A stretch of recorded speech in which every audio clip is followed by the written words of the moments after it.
Who's the superhero that's gonna speak against Joe Manchin? No.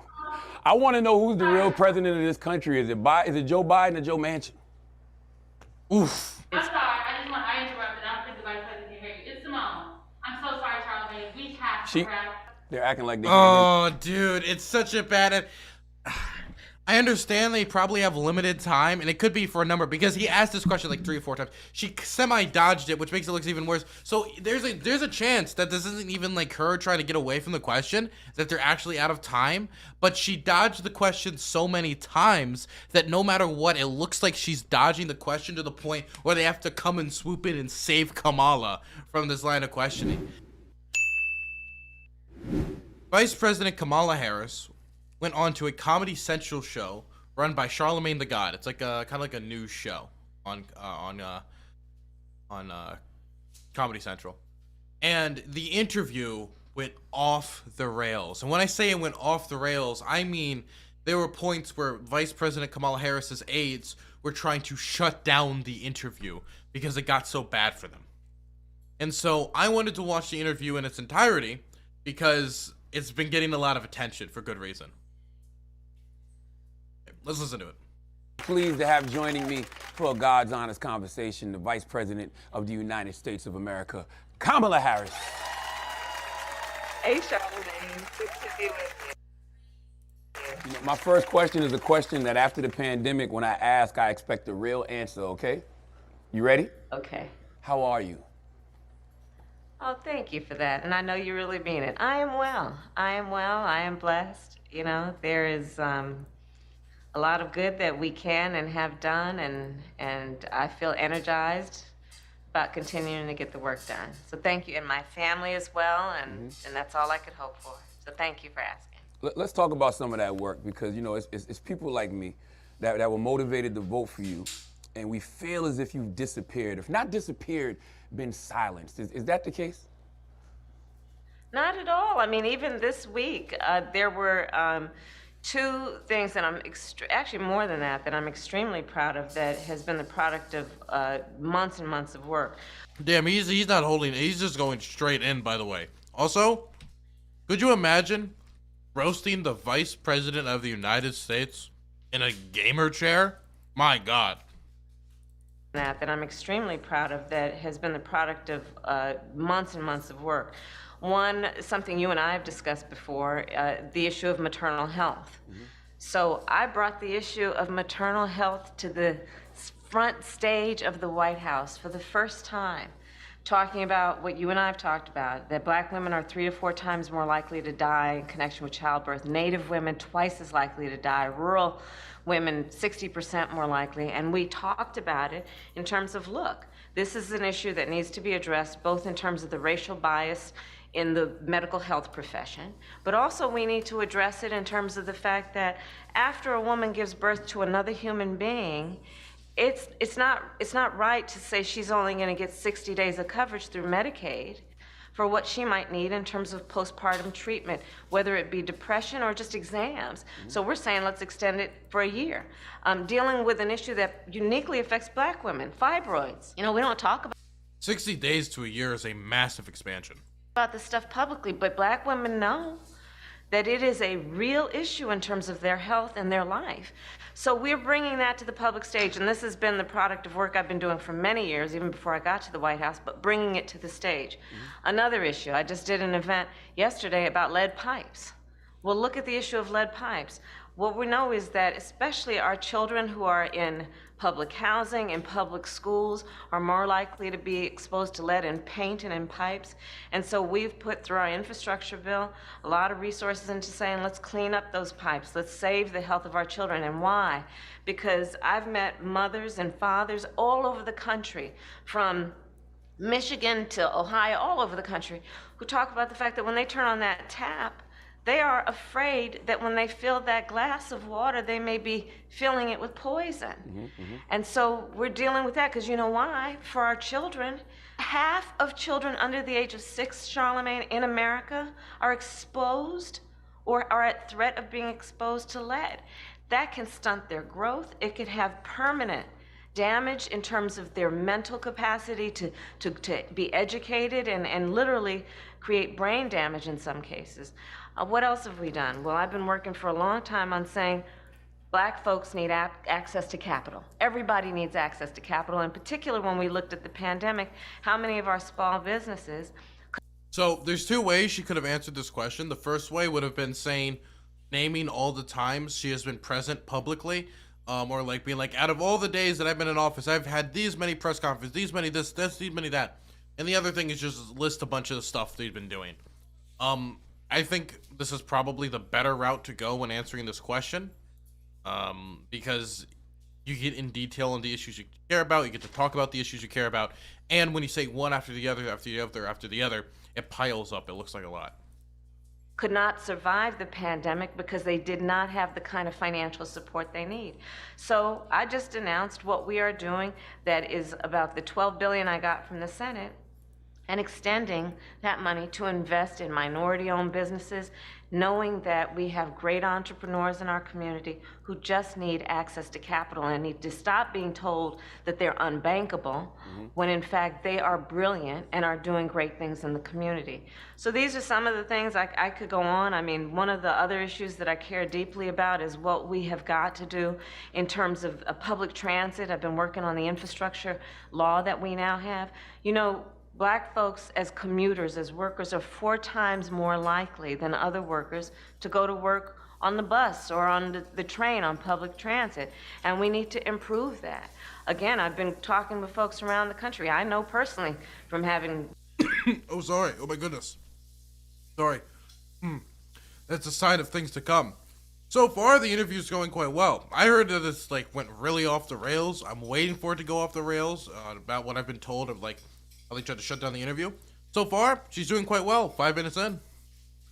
You know, been a bus rider, that what you see is that in underserved communities, folks are more likely to have to transfer to get to work because there aren't adequate bus lines coming into their community. I know that when you are 5 minutes or even 2 minutes late to catch the bus, in certain communities, you might have to wait a whole hour for the next one to come through, which means you're an hour late for work and may be looking at pay dock or maybe even losing your job. So these are big issues. They take a lot of time. And I'm about saying let's take on the tough issues, but let's do the hard work, which is not just about giving a speech, but it's about actually getting the job done. Absolutely. You know, you get a lot of criticism. You know, more criticism than any VP I've seen in recent memory, but there's nothing you've done on your worst day as VP that compares to, Mike Pence's worst day as VP. But you seem to get crucified for every little thing in the media. Why do you think that is? Well, I appreciate you asking the question, but let me just tell you something. My focus is going to, I can't tell you how many places, from Chicago to Charlotte to Detroit. This is a great answer. The worst thing she could have done right here is be like, well, and even though it's the obvious answer, I think part of it has to do with the fact I'm a Black woman. That could have been the worst thing she could have done. The best thing she could do is be like, look, I don't care about the critics. If I'm getting criticized, everybody has the right to free speech. I'm going to get the job done. I'm going to keep going, et cetera, et cetera, et cetera. I mean, you get, somebody, Joe Lewis just said it would have been the best for Twitter for it to be like, maybe it's because I'm a Black woman. But when you're talking about, voters, the last thing you voters want to hear from politicians is, I hate getting criticized. I don't like getting criticized, or this criticism has been very mean. People don't like that. People don't view, even though it's sad, people don't view politicians as, human beings. They just see them as, representatives. Therefore, they get criticism. It's their job, in part, to take it. Where fathers and mothers bring their little girls and little boys up to me, and they say, I want to meet Kamala Harris, and then the parent shows me on their phone a picture of their child watching the TV when I was sworn in, right? That's what I focus on in terms of my motivation and my inspiration and verification of the importance of being here and getting this work done. And that's where I focus. Do you think the Hey, Joe, if you're free, you want to come in here and watch this with me? criticism comes from you being a Black woman, a woman of color? I think that there is definitely healthy discussion that I will leave others to have about that, but I'm going to be focused on the work and I will not be distracted. It's okay to say Best answer. Best answer. yes. We see it. It's okay. Now, I know you wanted to speak on the bill. Good. Don't take the bait. Don't take the bait. Don't take the bait. Can't gotta teach soon? Okay, no worries, Joe. Back Better plan too, but it seems like once again Senator Joe Manchin is stopping progress on that. Why? Well, look, Build Back Better is something that the president and I care deeply about. He named him. He wasn't like, oh, there's certain senator. He named him. He named a specific senator. It was our original idea. Even when we were campaigning, it's about saying, look, if first of all, the cost of living is too expensive for too many people. It has been this way even before the pandemic. And we need to bring the cost of living down. So Build Back Better is saying, let's bring the cost of childcare down. That working families shouldn't have to pay more than 7% of their income in childcare. We're saying prescription drugs are too expensive. We know, you and I know, I have family members who have diabetes. It's too expensive to pay for insulin, and insulin is the only thing that can save a diabetic's life. And so we're saying bring down the cost so that folks wouldn't have to pay more than $35 a month for their insulin. We're talking about elder care. So many folks are raising their young children and taking care of their parents. And it is impossible to take care of their basic needs without having some assistance, and that means bringing the cost down so people can afford to live and satisfy their basic needs and their responsibilities. So we're going to keep pushing, and we're in extensive talks across the aisle with both folks in terms of Republicans and Democrats, but we're not going to give up on it at all. But where's the pushback on Senator Joe Manchin? Why is he allowed to constantly hold up President Biden's agenda? She didn't mention Joe Manchin's name once because she, in her position, probably is told to not do that. Is that they know that they have 50 votes, Joe Manchin's one of them, and they really probably don't want to piss him off. And that seems to be the strategy right now, is to not piss him off. And so him getting named in an interview and her calling him out in an interview is probably not the strategy. Because early on, she was like releasing ads in like West Virginia, in the state of West Virginia, going to West Virginia, talking to people like, hey, here's the agenda we're trying to get done, and that pissed off Joe Manchin. And ever since then, I haven't seen her really step on his toes at all. I mean, look, here's the thing that is an important fact, which may sound technical, but it really is an important fact. We have, folks know we have the White House as Democrats, the House and the Senate. In the House, we have, as Democrats, a majority, I believe as of today, it's by 3 votes. Out of hundreds of people. In the Senate, where there are 100 senators, we are split 50-50 in terms of the Democrats or independents who caucus with the Democrats and the Republicans. And that makes me, as the president of the Senate, the tie vote. Every vote matters, especially in the Senate, and we have to listen to the voices who represent their districts. And so that's what we do, and then we negotiate. Some people said we would never get the infrastructure deal done, but we got it done. Some people said we couldn't get the American Rescue Plan done, which was $1,400 checks for folks, where we expanded the child tax credit. A lot of the way we did that was also informed by some previous work I did to say, people have to pay, parents have to pay the bills every month, so let's get them the child tax credit in payments every month so that they can get through the month. We got that done. Some people said it couldn't be done, but it takes negotiation, and that's what we have to do. Sometimes it is frustrating. Some people say watching sausage get made, you think that's difficult? Well, watch a bill get made. It's frustrating, and sometimes it's just not pretty. At what point do we stop being politicians and just be real with the American people, Madam Vice President? Because we know Joe Manchin is ruining this country. The stuff he's holding up progress on are hurting people. They're hurting black people in particular. If Democrats allow Joe Manchin to continue to do this, how do you convince black people to come out and continue to vote for y'all? He's holding up progress. We know this.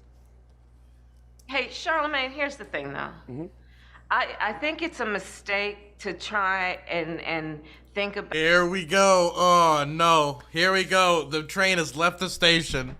About this only through the lens of Democrats versus Democrats, when the fact is Republicans are consistently and unanimously standing in the way of progress. Very true. It is my recollection that not one voted for the American Rescue Plan. It is my knowledge that we couldn't get them to even agree, not one, to debate on what we were trying, except maybe Lisa Murkowski at some different points, to debate what we need to do on voting. Couldn't get, because of Republican opposition, the George Floyd Justice and Policing Act to get up for a vote, something I helped write with Cory Booker. So let's put the emphasis where it really needs to be, which is how is it that today, in this year of our Lord, 2021 in America, that on some basic issues like upholding our democracy, we can't get bipartisan support and therefore can't get it through. You go back to Reagan and Bush. There were Republicans during those eras and even before who voted to extend the Voting Rights Act. And now we can't get anybody to stand up and say, this is about our democracy. Let me tell you something. Okay, so what she's saying is true, that it should always be brought up in any conversation about Joe Manchin, that not a single Republican is going to vote for this legislation, even though it's supported by the vast majority of Americans. The same thing should be said about minimum wage, the same thing should be said about the infrastructure bill, the same thing should be said about the American Rescue Plan, the same every single time we mention it. That should be the case. But let's also not get ourselves, the vast majority of us also know that we ain't getting any of those Republican votes. Like somebody, I think Joe said Susan Collins, we ain't getting Susan Collins. Yeah, we ain't. As people, you know, she's a moderate, and when I say she's a moderate, I mean she sounds like a moderate, but when it comes to voting, it's not that simple. It's really not that simple. So, when we talk about Joe Manchin, we need those 50 votes if we're going to get this through. So it is true what Charlamagne is saying is that Joe Manchin, within our party, which we are members of the same party, the Democratic Party, he is the one holding it up. But the answer to that ain't simple. Because people just kind of, I hear people like say, when it comes to Joe Manchin, like, hey, we need Joe Manchin to remember that Joe Biden is the president. And I'm like, yeah, so what do we do? And then there's no good answer, right? People will propose a bunch of wacky plans like, oh, we'll go into West Virginia and we'll get the voters to rally against it. Like, stuff that ain't going to happen and ain't going to work, right? You got to remember, number one, the first thing Mitch McConnell did when the Democrats took the Senate was go to Joe Manchin and offer him a spot in the Republican Party. That is an option Joe Manchin always has available to him, is that if things get too rough, even though he doesn't want to be part of the minority party, he can always cash out. It would be difficult. He would lose a lot of donors. He would lose a lot of his base. But ultimately, this would not be the first time this has happened in the history of West Virginia politics. It actually happened with the governor of West Virginia before, if you look into some of the history of West Virginia. So it wouldn't be the first time. There's also the fact that we lose Joe Manchin, we put enough pressure on Joe Manchin, then it's 51-49, Republicans control the Senate. He holds a lot of the cards here as that deciding vote. And so the question is, I will always ask, if, okay, you want to put pressure on Joe Manchin, how? My solution, and the one that I've come up with, right, and this is like not even a solution, this is just me shooting the shit, just swinging, is could we like pork barrel politics the man? Be like, okay, I understand you don't like this, but what if we included some local investment for West Virginia specifically? Some bridges, some roads, some investment. I mean, West Virginia, you know, has some infrastructure problems we could deal with. That's the type of stuff I'm thinking of, because that's the type of stuff that we're offering that wouldn't like make him want to turn and just go in the other direction. But there's not a lot of options on the table for us. If we were like 51, 52, then we would have a lot more wiggle room, but we just don't. And so every time I hear like, Joe Biden is the president, not Joe Manchin, I'm like, okay, and we have a legislature, what do we do? Legitimately, I'm asking chat right now, what would you do? This is a live stream, I'd like to know, what would you do?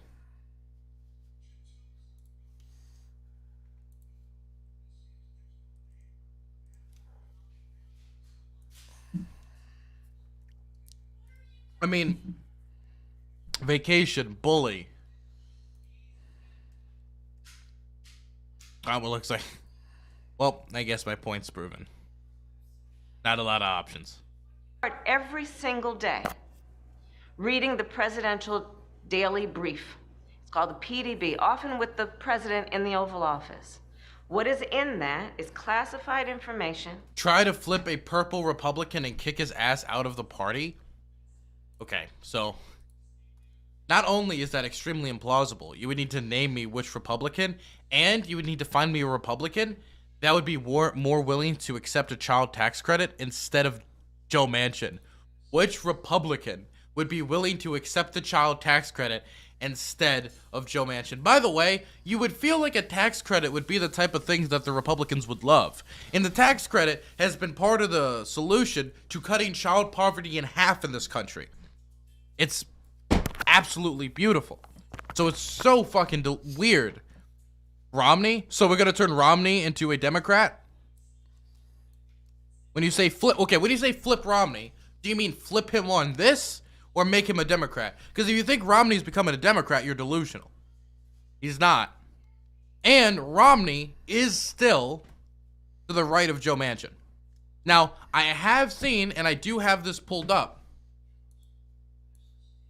Oh, I had it pulled up. Oh, no, I lost it. Let's see if I can find it again. Here it is. Here's from Senator Mitt Romney. Now that it's clear, Build Back Better bill isn't moving forward with bipartisan opposition to extending the president's ill-crafted child tax credit, the administration has an opportunity to actually work with Republicans and Democrats on a lasting, fiscal, responsible family policy. Now, the thing is, with what he's saying here, his proposal gets rid of the child tax credit, which is something I'm in love with. So my question to you is, would you be willing to compromise on getting rid of the child tax credit? What if we ran on family values? I talk about it all the time that the Democrats should be running on family values more, since we're the ones proposing maternity leave. We're the ones proposing child tax credits. We're the ones that are, well, overall, right, more so than the other guys, don't want to send your children to go off and die in foreign wars, you know?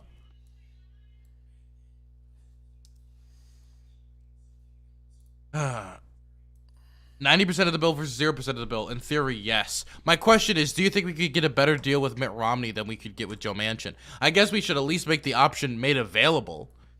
I find it hard to believe. And I don't know how serious this proposal is. I don't know. But I can tell you, there was a lot of Republicans got really mad when they saw this proposal was on the table. Very mad. They see him as like sellout Mitt, and personally, I love it. About threats to our national security and hotspots around the world. I have had direct conversations with prime ministers and presidents and a king, some of whom I have had over to my home. And they are around the world saying, what's going on? Sam Cedar said that Biden should threaten Manchin with executive orders against Cole, with investigations and some of the stuff his daughter has done. Well, we do realize that could backfire majorly, though. He could just become a Republican. Unironically, he could just be like, hey guys, I'm a Republican now. And right now, he would be welcomed into the Republican Party with open fucking arms. Let's be for real. Because right now, the Republicans are celebrating him killing the Better Back Better bill. He'd do it. This is not even... That is not only not unprecedented, it's not unprecedented in recent West Virginian history when we talk about the governor, Jim Justice. And so I don't think maybe that should be taken off the table, but the odds of that working and not backfiring, I find skeptical. This isn't somebody in a blue district that if we get rid of, we just replace them with another Democrat. This is somebody that if it was anyone else in that position, they're a Republican. This is West Virginia, okay? I'm sorry. I like Richard Ojeda, right? Apologies, Swearingen is also in the state. These are people that are not getting elective national office anytime soon. What's going on with you in the United States? What's going on with this voting situation? What's going on? Because right now we are debating whether democracies actually can survive, or is autocracy better, which is basically one person or one group telling everybody what they should do. This is what's at stake right now for America. And you can tell I'm a bit frustrated, more than that actually, that people are making this into a partisan issue instead of stepping. What are you willing to stake on Ojeda not winning? No. Look, Ojeda's not going to win. Look, Ojeda was doing good on the congressional level, and if he would have kept investing on the state and local level, I think he could have eventually become a congressman, and a decently progressive congressman from the state of West Virginia. The problem is, he then decided, I'm gonna run for president, and then he ran for Senate, and he got himself some national media recognition outside of what he already got from his congressional race, when he should have been focusing on building state and local. He should have been building upon his successes when it comes to recreational marijuana within the state of West Virginia, right? People, Democrats in West Virginia loved him, man. They loved him and they believed in him. And he could get Republicans due to his history as a veteran, due to his working class roots, due to he was dragging them in slowly but surely. He could have built up a coalition to be a congressional congressional candidate, and eventually maybe one day a senator from the state. He had those chops. But man, I think that time running for president and Senate was a waste of time, man. He didn't even win the primary for Senate. He got beat out by Swearingen, man. He should have let Swearingen do the lost cause attacks for Senate and challenging Joe Manchin. He should have concentrated locally. And I'm a big guy of like one of my things is I feel like the AOC plan of action for getting into politics is cool, it's fun, it's hip, right? But in the vast majority of cases, that's not the best way to get into politics. It's just run for office for Congress, boom, you win Congress. Not only in the vast majority of cases is that not going to work, but there's experiences and connections you can make while working in local politics that are super important when you run for higher office, which is why you should maybe start with city council, local school boards, county council, maybe state delegate, right? State delegates pretty high up there starting locally, but hell, even that makes sense. And getting involved in local community groups and building those ties so when you run for Congress, when you win, you're just not hey, my first 2 years, I'm just